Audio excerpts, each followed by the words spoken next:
الحمد لله وكفى وسلام على عباده الذين اصطفى أما بعد فأعوذ بالله من الشيطان الرجيم بسم الله الرحمن الرحيم إنا أنزلناه في ليلة مباركة إنا كنا منذرين وقال رسول الله صلى الله عليه وسلم شعبان شهري ورمضان شهر الله أو كما قال عليه الصلاة والسلام صدق الله وصدق رسوله النبي الأمي الكريم اللهم صل على سيدنا ومولانا محمد وعلى آل سيدنا محمد وبارك وسلم. بزرگوں اور دینی بھائیوں، شعبان کا مہینہ اسلامی کیلنڈر کے اعتبار سے 8واں مہینہ ہے اور بڑے خیر و برکت اور اللہ تعالی کی طرف سے انعامات کا مہینہ ہے. بلکہ بعض علماء نے یہاں تک لکھا ہے کہ شعبان کا مہینہ ایسا ہے جیسے کہ فرض نماز سے پہلے سنت موقدہ ہوتی ہے. جیسے آدمی فرض نماز سے پہلے سنت موقدہ کتنے اہتمام سے پڑھتا ہے، اتنے اہتمام سے آدمی کو رمضان سے پہلے شعبان کا مہینہ گزارنا چاہیے. یہ ایک مستقل عنوان ہے جو دوسرے جمعے میں انشاءاللہ میں آپ کو بتاؤں گا کہ رمضان کی تیاری کیسے کریں. رمضان کی تیاری کا یہ مہینہ ہے. اس مہینے کی فضیلت اس سے زیادہ کیا ہو سکتی ہے کہ حضرت رسول پاک صلی اللہ علیہ وسلم نے اس مہینے کو اپنا مہینہ بتایا کہ شعبان میرا مہینہ ہے. نسبت جب بڑے آدمی کی طرف ہو جاتی ہے تو چیز کا ویلیو بڑھ جاتا ہے، اس کی قدر و قیمت بڑھ جاتی ہے. ایک عام پتھر ہے لیکن وہی پتھر اگر مسجد کے محراب کے ساتھ لگ جاتا ہے تو اس کی قدر و قیمت بڑھ جاتی ہے. سب میں جو پتھر لگا ہوا ہے اس کی قدر و قیمت بڑھ جاتی ہے. ایک عام کاغذ ہے، ٹیشو پیپر ہے، وہ بھی کاغذ اور ورق ہے، اور ایک قرآن کا ورق ہے. دونوں ہی ورق ہے لیکن ایک کی نسبت قرآن کی طرف ہے. اگر کسی کو یہ ورق راستے میں مل جاتا ہے تو آدمی احترام سے اس کو اٹھاتا ہے، چومتا ہے اور کسی اچھی جگہ اس کو رکھتا ہے، کیونکہ یہ تو قرآن کی طرف اس کی نسبت ہے. جزدان قرآن کا ہم کو ملتا ہے تو کتنے اس سے ہم اٹھاتے ہیں، اس کو صاف کرتے ہیں، اس کو لگاتے ہیں، اور کسی کا رومال ہم کو گرا ہوا ملتا ہے تو ہم ڈال دیتے ہیں، حالانکہ وہ بھی کپڑا ہے، کپڑا یہ بھی ہے. لیکن جزدان کی نسبت قرآن کی طرف ہے. کتنے دنیا میں بڑے بڑے جو ہے لوگوں کے خادم گزرے ہیں، لیکن حضرت انس رضی اللہ تعالیٰ عنہ حضور صلی اللہ علیہ وسلم کے خادم تھے تو ان کا ویلیو بڑھ گیا کہ یہ تو حضور کے خادم ہیں. تو نسبتوں سے چیزوں کی قیمت بڑھتی ہے. جتنی اونچی اعلیٰ نسبت ہوتی ہے اس کے مطابق اس کا ویلیو ہوتا ہے. جناب رسول اکرم صلی اللہ علیہ وسلم نے شعبان کے بارے میں بتلایا کہ شعبان شہری، شعبان میرا مہینہ ہے. تو اس سے ہم کو اندازہ لگانا چاہیے. علماء نے لکھا ہے کہ رجب المرجب کا مہینہ بیج ڈالنے کا ہے اور شعبان کا مہینہ پانی ڈالنے کا ہے اور رمضان کا مہینہ کاٹنے کا ہے. یہ سمجھایا ہے علماء نے. کہ جیسے آدمی پہلے کھیتی میں بیج ڈالتا ہے، پھر پانی ڈالتا ہے، پھر کھیتی کاٹتا ہے، ایسے رجب کا مہینہ ہے کہ آدمی اپنے آپ کو روحانی اعتبار سے عبادتوں کے لیے تیار کرے۔ پھر شعبان کا مہینہ آتا ہے، تو اس شعبان کے مہینے میں جیسے ہم کھیتی کو پانی پلاتے ہیں، ایسے آدمی جو ہے اپنے آپ کو فلی طور پر رمضان کے لیے تیار کرے، اور پھر رمضان کا مہینہ آتا ہے تو وہ سراسر عبادت کا مہینہ، خیر و برکت کا مہینہ۔ بلکہ بعض بزرگوں نے شعبان کو قرآن کا مہینہ بتایا ہے کہ شعبان قرآن کا مہینہ ہے، اور اس کی وجہ یہ بتائی کہ شعبان کے مہینے میں ہی حفاظ قرآن کی قدر کرنا شروع کر دیتے ہیں، قرآن پڑھنا شروع کر دیتے ہیں، قرآن کا دور کرنا شروع کر دیتے ہیں۔ اس لیے شعبان کو قرآن کا مہینہ کہا گیا کہ شعبان یہ قرآن کا مہینہ ہے۔ تو ان تمام روایات سے شعبان کی فضیلت نکلتی ہے کہ شعبان اتنی برکتوں اور عظمتوں والا مہینہ ہے، اور اس میں ایک مستقل رات آتی ہے، وہ تو انشاءاللہ اس کا ایک الگ چیپٹر ہے کہ اللہ پاک نے اس میں ایک برکتوں والی، عظمتوں والی جو رات رکھی ہے۔ شعبان کے مہینے کو اللہ تبارک و تعالی نے مغفرت و عظمت کا مہینہ بتلایا۔ صحیح حدیث میں ہے، حضرت اسامہ رضی اللہ تعالیٰ عنہ اس کے راوی ہے، فرماتے ہیں کہ میں نے رسول اکرم صلی اللہ علیہ وسلم سے پوچھا کہ یا رسول اللہ صلی اللہ علیہ وسلم، آپ شعبان کے مہینے میں اتنے زیادہ روزے کیوں رکھتے ہیں؟ دوسرے مہینے میں آپ اتنے روزے نہیں رکھتے؟ تو غور سے سنیے، رسول اکرم صلی اللہ علیہ وسلم نے فرمایا کہ شعبان کا مہینہ وہ مہینہ ہے جس میں اللہ کی طرف سے بندے کی زندگی اور موت لکھی جاتی ہے۔ میں چاہتا ہوں کہ اگر میری مقدر میں موت لکھی جائے تو اس حال میں لکھی جائے کہ میں روزے سے ہوں۔ اللہ کے رسول صلی اللہ علیہ وسلم نے فرمایا کہ شعبان کے مہینے میں بندوں کے اعمال اللہ کے دربار میں پیش ہوتے ہیں، تو اللہ کے رسول فرماتے ہیں کہ میری چاہت ہے کہ اللہ کے دربار میں میرا عمل اس حال میں پیش ہو کہ میں روزے سے ہوں۔ بزرگوں نے لکھا ہے کہ شعبان کا مہینہ روزی کی تقسیم کا مہینہ ہے۔ اللہ پاک فرشتوں کے ذریعے سے اس مہینے میں بندوں کی روزیاں تقسیم کراتے۔ حضرت عائشہ رضی اللہ تعالیٰ عنہ کی صحیح روایت موجود ہے جس میں فرمایا یکتب فیہا مولود کل بنی آدم، ہر پیدا ہونے والے بچے کا نام لکھا جاتا ہے، وَيُكْتَبُ فِيهَا كُلُّ هَالِكَ، اور اس میں ہر مرنے والے کا نام لکھا جاتا ہے اس مہینے میں۔ جس بندے کو آئندہ سال مرنا ہے اس کا نام فرشتوں کی لسٹ میں آ جاتا ہے، ان کو چارج دے دیا جاتا ہے اللہ کی طرف سے، 1 سال کا چارج ملتا ہے ان کو کہ دیکھو آئندہ سال۔ حدیث میں کہ اس مہینے میں بندے کا نام تو موت والی لسٹ میں آ چکا ہے، اور یہ پلاننگ کر رہا ہے، شادی کی پلاننگ کر رہا ہے، باہر جانے کی پلاننگ کر رہا ہے، کوئی اور پلاننگ کر رہا ہے، حالانکہ اس کا نام مردوں کی فہرست میں ہے۔ تو اس کی ایکٹیویٹیز دیکھ کر فرشتے ہنستے ہیں کہ یہ بندہ کس چیز میں مشغول ہے، اس کا نام تو اللہ پاک نے مردوں میں لکھ دیا ہے۔ وَإِسْمُهُ فِي الْمَوْتَى، یہ حدیث میں لفظ ہے، وَإِسْمُهُ فِي الْمَوْتَى، کہ اس کی چلک گرا دوڑ بھاگ تو بڑھ چکی ہے لیکن اس کا نام مردوں کے اندر لکھا جا چکا ہے۔ کتنا عظیم مہینہ ہے کہ جس میں بندوں کی موت و حیات کا فیصلہ ہوتا ہے۔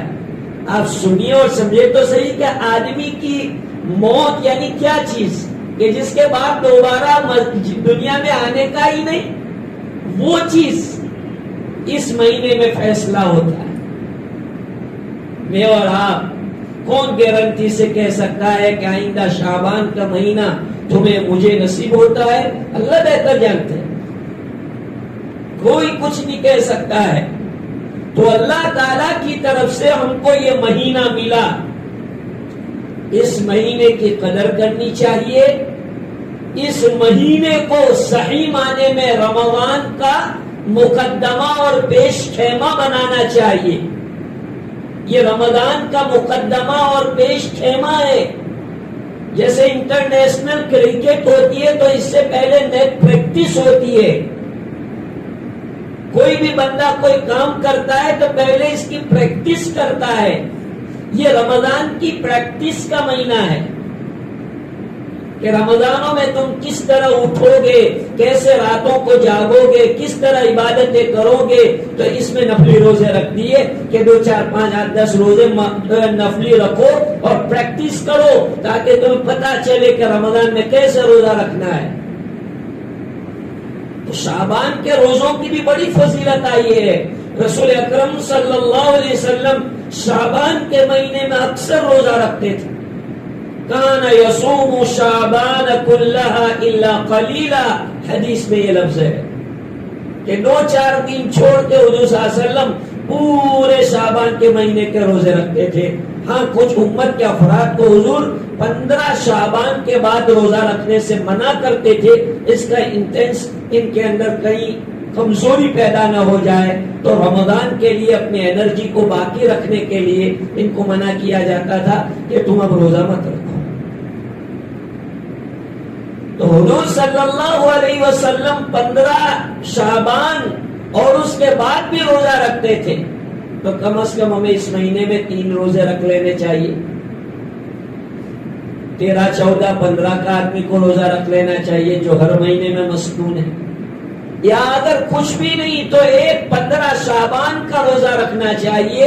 حضرت علی کی روایت ہے اذا کان لیلۃ من نصف شعبان، جب 15 شعبان ہو تو تم اس کی رات میں عبادت کرو، وصوموا یومہا، اور اس کے دن میں روزہ رکھو، یعنی 15 شعبان کا روزہ رکھو۔ ایک ہی روزہ ہے، محرم کی طرح سے 2 3 روزے نہیں ہیں، بلکہ شعبان کا ایک ہی روزہ ہے۔ تو اگر ہم کچھ بھی 3 روزے نہیں رکھ سکتے تو ایک روزہ شعبان کا رکھ لیں۔ تو بہرحال شعبان کا مہینہ جو آیا ہے برکتوں اور عظمتوں والا مہینہ ہے۔ حضرت خواجہ عبدالقادر جیلانی، چہرہ ان کا نورانی، سینے میں آیات قرآنی، سناؤں میں تمہیں ان کی زبانی تاکہ ہو تم پر لطف رحمانی۔ حضرت فرماتے ہیں کہ شعبان میں 5 حروف ہیں۔ شین کا معنی ہے شرافت، عین کا معنی ہے بلندی، اور با کا معنی ہے برکت، نون کا معنی ہے روشنی، اور الف کا معنی ہے الفت۔ حضرت فرماتے ہیں کہ شعبان کے یہ 5 حروف میں 5 برکتیں، 5 انعام اللہ کی طرف سے ہوتے ہیں۔ جو بندہ اس مہینے میں عبادت اور روزے کا اہتمام کرتا ہے، اللہ پاک اس کو یہ 5 انعامات سے نوازتے ہیں۔ اس کو شرافت دیتے ہیں، اس کو بلندی دیتے ہیں، اس کو برکت دیتے ہیں، اس کو نور دیتے ہیں، اور اس کو الفت اور محبت عطا فرماتے ہیں۔ تو یہ شعبان کے 5 لفظ ہیں۔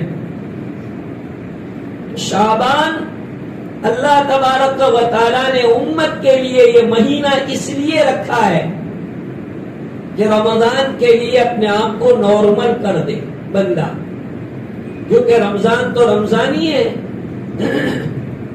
علماء نے لکھا ہے کہ جیسے پڑوسیوں کا احترام کرنے کا حکم ہے، پڑوسی جو ہوتے ہیں تو پڑوسی کے احترام کا حکم ہے، شعبان بھی رمضان کا پڑوسی ہے۔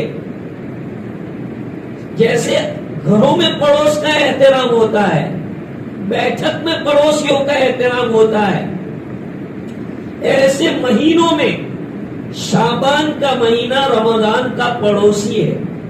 تو رمضان کا پڑوسی ہونے کی وجہ سے شعبان کے مہینے کا احترام ضروری ہے۔ احترام کا مطلب کیا ہے؟ احترام کا مطلب یہ ہے کہ اس میں غلط سلط کام نہیں کرنے چاہیے. ہمارے یہاں ہوتا کیا ہے؟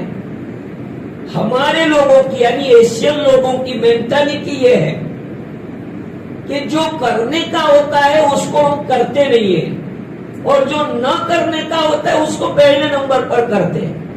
یہ ہمارے لوگوں کی بہت بڑی بیماری اور خرابی ہے. اس لیے شعبان میں بھی بعض لوگوں نے ایسی رسومات اور ایسی بدعات کو بنا لیا ہے. انشاءاللہ موقع ملے گا تو مستقل میں اس پر آپ کو بتاؤں گا کہ شعبان کے مہینے میں بعض لوگوں کی طرف سے جو رسومات ہے، جیسے یہ سمجھتے ہیں کہ 15 شعبان کو مردوں کی روحیں گھر آتی ہے اور اس کے لیے باقاعدہ بیڈ سجاتے ہیں اور گھر کو اس کمرے کو سجا کے رکھتے ہیں اور سمجھتے ہیں کہ آج روحیں واپس آئے گی. کوئی روح اور کوئی آتما جانے کے بعد دنیا میں واپس نہیں آتی، وہ گئے. اس کا ٹھکانہ اللہ نے کسی کا علیین میں رکھ دیا ہے تو کسی کا اسفل السافلین میں رکھ دیا ہے. دو ہی کیٹیگری ہے وہاں پر، اعلی علیین یا اسفل السافلین. اس کے اندر وہ روح شفٹ ہو جاتی ہے، باقی دنیا میں کسی کی روح آتی نہیں ہے. ہاں کوئی اللہ کا برگزیدہ بہت بڑا ولی ہو اور اللہ کی طرف سے اجازت ہو تو اس ولی کی روح جاتی ہے، لیکن ایک بہت شاذ و نادر چیز ہے. اس کو عام جنرلی طور پر آپ بیان نہیں کر سکتے کہ اگر کوئی آدمی کی روح واپس آتی ہے.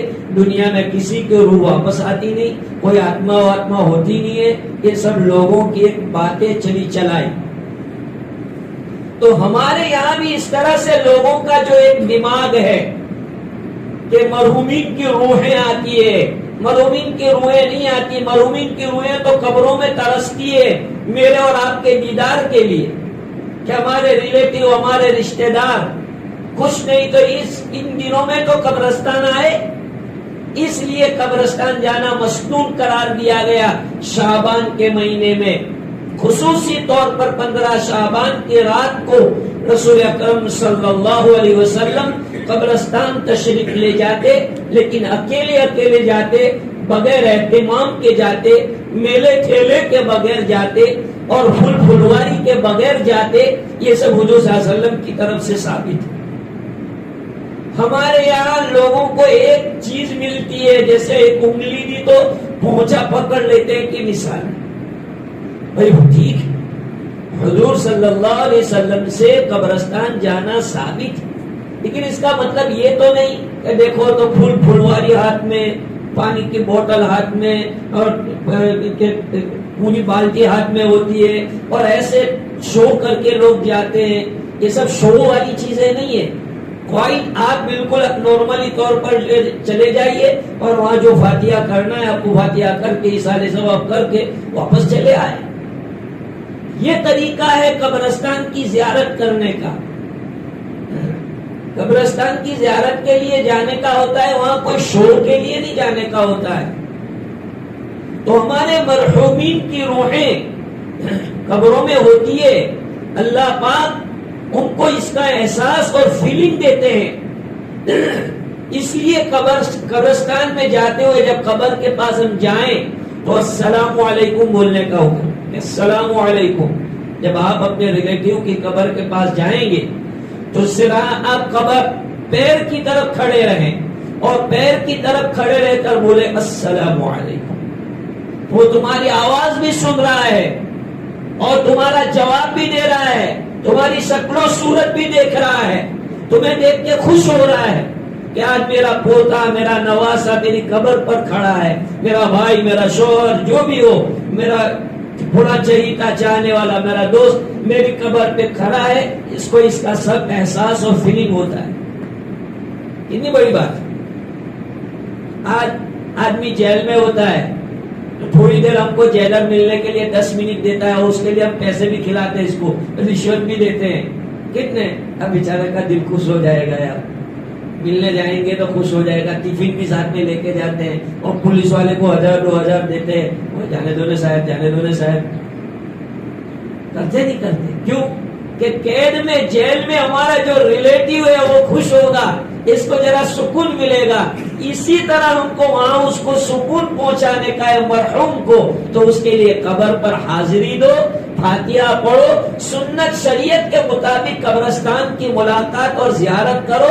کون منع کرتا ہے؟ ہر جمعہ کو جاؤ, حدیث میں تو ہے ہر جمعہ کو اپنے والدین کی قبر کی زیارت کا حکم ہے کہ ہر جمعہ کے دن جو بندہ اپنے ماں باپ میں سے دونوں کی یا کسی ایک کی قبر کی زیارت کرتا ہے وہ فرما بردار میں لکھا جاتا ہے.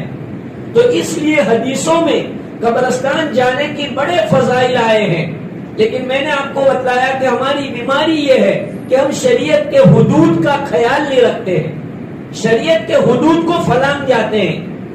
قبروں کی زیارت کرنے کا جو سنت طریقہ شریعت نے بتایا ہے اس کے مطابق ہم کو قبرستان جانا چاہیے. قبرستان جانے سے تو سارے مرومین کو خوشی ہوتی ہے, ایک کو نہیں, سارے. اب فضائل صدقات میں حضرت شیخ کی کتاب پڑھو اور سنو, اس میں حضرت نے لکھا ہے کہ جب ایک نیک بندہ آتا تھا تو سارے قبرستان والے اس کے ماں باپ کو بشارت دیتے تھے, خوشخبری دیتے تھے کہ تیرا نیک لڑکا آ گیا, اب وہ یہ پڑھے گا, ہم سب کو ملے گا, اور سب کو خوشی ہوتی ہے. قبروں میں تو سب کو خوشی ہوتی ہے کیونکہ ان کی کرنسی تو یہ ہے نیکیاں. آدمی پڑھ پڑھا کے جو ایصال ثواب کرتا ہے, حدیث پاک میں ہے کہ مرحوم قبر میں اس طرح ہوتا ہے جیسے کہ ڈوبنے والا ندی میں یا کنویں میں ڈوبنے والا ہوتا ہے. وہ کیسا کوئی نہ کوئی سہارا ڈھونڈتا ہے کہ کوئی سہارا ملے, کوئی سہارا ملے. ندی کے اندر ایک آدمی چلا گیا, اب اس کا پیر پھسل گیا, تیرتے آتا نہیں, تو کیسا کوئی نہ کوئی سہارا ڈھونڈتا ہے کہ کوئی سہارا مل جائے. مرحوم قبر کے اندر سہارا تلاش کرتا ہے کہ کوئی اللہ کا نیک بندہ ہے, درود شریف پڑھے, یاسین شریف پڑھے, قل هو اللہ احد پڑھے, آیت الکرسی پڑھے, یاسین شریف پڑھے, کچھ نہ کچھ پڑھ پڑھا کے ان کو ایصال ثواب کر دے.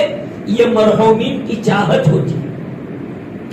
اس لیے بھائیو 15 شعبان کی رات کو قبرستان جانا ہے اور مرحومین کے لیے ایصال ثواب کرنا ہے, استغفار کرنا ہے. یہ حضور صلی اللہ علیہ وسلم کے عمل سے ثابت ہے.